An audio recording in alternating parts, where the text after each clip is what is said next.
Hi అండి, నమస్తే. ఇప్పుడు మనం చూస్తోంది ఎస్ఆర్ ఇన్ఫ్రా అండ్ డెవలపర్స్ వారి ప్రతిష్టాత్మక ప్రాజెక్ట్ సైబర్ సిటీ. ఈ వెంచర్ ప్రత్యేకత ఏమిటంటే ఇది విజయవాడ, గుంటూరున, అమరావతిల మధ్యలో ఉన్న అద్భుతమైన లొకేషన్ లో రూపుదిద్దుకుంటోంది. ఇక్కడ నుంచి విజయవాడకు సుమారు 15 నిమిషాలు, గుంటూరుకు 10 నిమిషాలు, రాజధాని ప్రాంతానికి 15 నిమిషాల యాక్సెస్ ఉండటం ఈ వెంచర్ కు గొప్ప బలం. అదే కాకుండా వెస్ట్ బైపాస్ ఈ వెంచర్ కు చాలా దగ్గరలో ఉండటం వలన హైదరాబాద్ రోడ్, గన్నవరం ఎయిర్పోర్ట్ వంటి ప్రధాన ప్రదేశాలకు కనెక్టివిటీ చాలా సులభంగా ఉంటుంది. ఈ ప్రాంతం ఇప్పటికే వేగంగా అభివృద్ధి చెందుతున్న గ్రోత్ కారిడార్ గా గుర్తింపు పొందుతోంది. ప్రసిద్ధి చెందిన యూనివర్సిటీలు, హాస్పిటల్స్, అభివృద్ధి చెందుతున్న టెక్నాలజీ జోన్స్, భవిష్యత్తులో మరింత విలువను తీసుకురాబోయే ఇన్ఫ్రాస్ట్రక్చర్ ప్రాజెక్టులు ఈ ప్రాంతాన్ని పెట్టుబడికి బలమైన ఎంపికగా నిలబెడుతున్నాయి.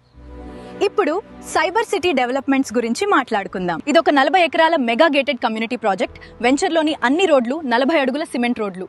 ఇంటర్నల్ రోడ్లు కూడా విశాలంగా ప్లాన్ చేయబడ్డాయి. Compound wall with solar fencing, underground electricity, underground drainage, avenue plantation, grand entrance arch, water tank వంటి సదుపాయాలు. అలాగే ప్రతి ప్లాట్ కు కస్టమర్ పేరుతో కూడిన ప్లాట్ నంబర్ బోర్డ్స్ అందించడం జరుగుతోంది. వెంచర్లో ప్రత్యేకంగా పిల్లల కోసం చిల్డ్రన్స్ పార్క్ ప్లాన్ చేశారు. శాంతి కోసం మెడిటేషన్ థీమ్ పార్క్, పెద్దల కోసం ఎల్డర్స్ పార్క్ కూడా ఈ వెంచర్ కు ప్రత్యేకతనిస్తున్నాయి. అదే కాకుండా 3 అంతస్తుల క్లబ్ హౌస్ కూడా ఈ వెంచర్ కు మరింత ప్రత్యేకతనిస్తోంది. మొత్తంగా చెప్పాలంటే సైబర్ సిటీ అనేది కేవలం ఒక ఫ్లాట్ వెంచర్ కాదు. Area advantage, strong developments, future value కలిగిన ఒక premium gated community. SR infra and developers, cyber city, మీ భవిష్యత్తుకు నమ్మకం.